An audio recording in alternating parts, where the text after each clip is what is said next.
परेशान तो रहूंगा ना पार्वती, आखिर एक बेटी का बाप जो ठहरा। पार्वती, अब उसके हाथ पीले करने का समय आ गया है। पर हमारी आनंदी तो अभी सिर्फ 9 साल की है। अभी तो उसके पढ़ने, लिखने और खेलने कूदने के दिन हैं। देख पार्वती, लड़कियां पराया धन होती है और जितना जल्दी इन्हें घर से विदा कर दे उतना अच्छा है। कल से आनंदी की पढ़ाई लिखाई बंद। पर बाबू, इसमें मेरी क्या गलती है? तेरी गलती है कि तू एक लड़की है। लड़का होती तो क्या बाबू? लड़का होती तो क्या? ए लड़की, ज्यादा जबान ना चला, नहीं तो जबान हलक से खींचकर बाहर निकाल दूंगा। बाबू, मैं पढ़ लिख कर कुछ बनना चाहती हूँ। मेरी पढ़ाई ना रोको बाबू। आनंदी, तुझे पढ़ना है तो पढ़, लेकिन सारी उम्र बाप की छाती पर यूं बोझ बनकर ना बैठ। पर बाबू, अभी तो मेरी उम्र पढ़ाई लिखाई की है। मुझे पढ़ लिख कर डॉक्टर बनना है। पढ़ाई पढ़ाई पढ़ाई, आज तो तेरी किताबों का काम तमाम करके ही छोड़ूंगा। ये ले। नहीं बाबू, मत छोड़ो बाबू। मत छोड़ी। नहीं बाबू, नहीं। बाबू, ये तुमने क्या किया? तुमने मेरी इन किताबों को ही नहीं फाड़ा बाबू, मेरी किस्मत फाड़ दी, मेरी किस्मत। ये कॉपी किताबें ना सिर्फ छोरों के हाथ में अच्छी लगती है, लड़कियों के हाथ में तो सिर्फ मेहंदी अच्छी लगती है, मेहंदी। पर बापू, मैं लड़की हूँ तो क्या हुआ? लड़का और लड़की तो हमारे दोनों आंखों के समान होते हैं। चुप कर आनंदी, और यह एहसान मान कि अब तक जिद गला दबाकर मार दिया होता तो यह तेरी बकबक नहीं सुननी पड़ती आज। पर बापू, मुझे चूल्हा जलाना अच्छा ना लगे है। देख छोरी, जितना जल्दी हो तू चूल्हा जलाना सीख ले, उतना ही अच्छा है तेरे लिए। और हाँ, तेरा ब्याह तो होगा, वो भी कल के कल। अबला जीवन है तुम्हारी यही कहानी, आंचल में है दूध। मुझे माफ कर दे बेटी, तेरे बापू के जिद के आगे मेरी एक न चलेगी। माफ कर दे बेटी, मुझे माफ कर दे। इस प्रकार मात्र 9 वर्ष की छोटी उम्र में आनंदी का विवाह गोपाल राव जोशी से हो गया। बाल विवाह एक सामाजिक कुरीति है और इस कुप्रथा का शिकार होना पड़ा आनंदी को। 5 वर्ष बाद आनंदी 14 साल की हो गई है। उसके घर एक शिशु ने जन्म लिया है। देखते हैं आगे क्या होगा। देखिए ना, इसे क्या हो गया है? इसका माथा तो अंगार की तरह तप रहा है। इसे तो बहुत तेज बुखार है। आप बिना कुछ भी बोलते हैं, दीजिए मुझे। माधव, जल्दी से वैद्य जी को बुला के लाओ। जी, अभी बुला के लाता हूँ। ये तुम क्या कर रही हो आनंदी? भगवान की विभूति लगा रही हूँ। बस करो आनंदी, ये सब अंधविश्वास है। अरे आप यकीन तो कीजिए, भगवान की कृपा से इसका माथा ठंडा हो रहा है और बुखार भी उतर गया है ना बाबू? देखिए, दीजिए मुझे। उठो बाबू, आंखें खोलो, तुम्हें तुम्हारी माँ बुला रही है। आंखें खोलो, देखिए ना इसे क्या हो गया है। आंखें भी नहीं खोल रहा। आंखें खोलो बेटा। आप चुप क्यों है? आंखें खोलो बेटा, आंखें खोलो।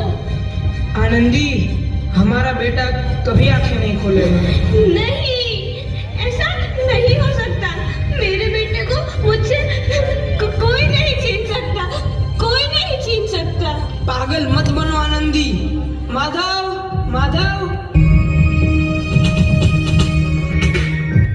आनंदी, बंद करो ये पागलपन। भगवान ने मेरा बच्चा छीन लिया। भगवान ने नहीं, तुम्हारी अशिक्षा और अंधविश्वास ने तुम्हारा बच्चा छीना है। अगर तुम पढ़ी लिखी होती तो आज हमारा शिशु जीवित होता। तुम अनपढ़ थे आनंदी, अनपढ़। नहीं, अब मैं अनपढ़ नहीं रहूंगी मैं अनपढ़। मैं पढ़ूंगी ताकि कल किसी और आनंदी को इलाज के अभाव में अपना बच्चा ना खोना पड़े। शाबाश आनंदी, और यही तुम्हारे अपराध के लिए प्रायश्चित भी है। सबसे बेकार तू है नबी। आनंदी, तुम्हारी 12वीं का परिणाम आ गया है। तुमने पूरे कॉलेज में प्रथम स्थान अर्जित किया है। दिल खुश जहां तेरी आनंदी, तुम्हारी मेहनत रंग लाई है। तुम्हें शिक्षा वृत्ति मिली है। ये लो तुम्हारे अमेरिका जाने की टिकट।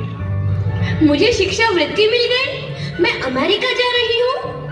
पर ये सब मैं अकेले कैसे कर पाऊंगी? आनंदी, अपना आप को इतना कमजोर क्यों समझ रही हो? फिर इतना पढ़ने लिखने का क्या फायदा? तुम अभी गवार की गवार नहीं हूँ मैं अब गवार।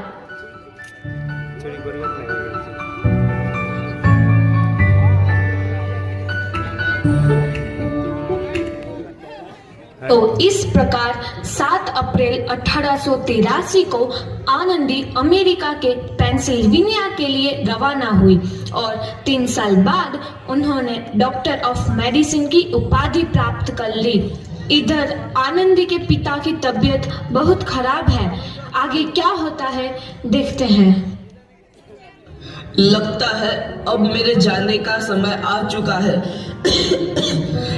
मैं नहीं बचूंगा। ऐसा मत बोलो। शहर के सिटी हॉस्पिटल में अमेरिका से डिग्री लेकर कोई बड़ा डॉक्टर आया है। एक बार वहां चलकर दिखा लेते हैं। हाँ, सही बोला भैया। कम से कम दिल को तसल्ली तो मिल जाएगी। हाँ हाँ, चलो चलो जल्दी हॉस्पिटल चलते हैं।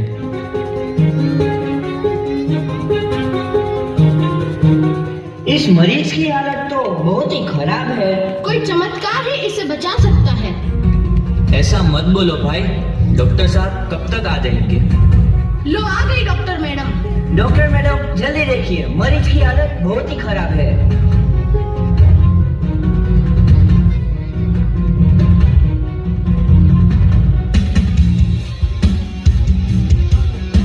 अब आप बिल्कुल ठीक हैं। मौत के मुंह से आपको बचाया है डॉक्टर मैडम ने।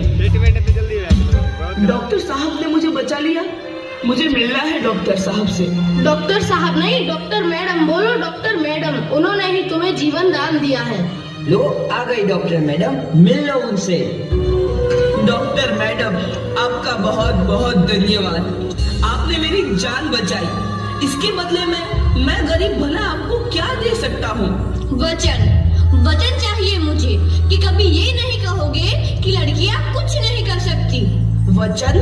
ये कैसा वचन? अरे श्यामलाल, तुमने पहचाना नहीं? तुम्हारी बेटी आनंदी। आनंदी? मेरी बेटी आनंदी डॉक्टर? हाँ बापू, वही आनंदी जिसके लिए बचपन में तूने चूल्हा और दूल्हा के अलावा कुछ नहीं सोचा था।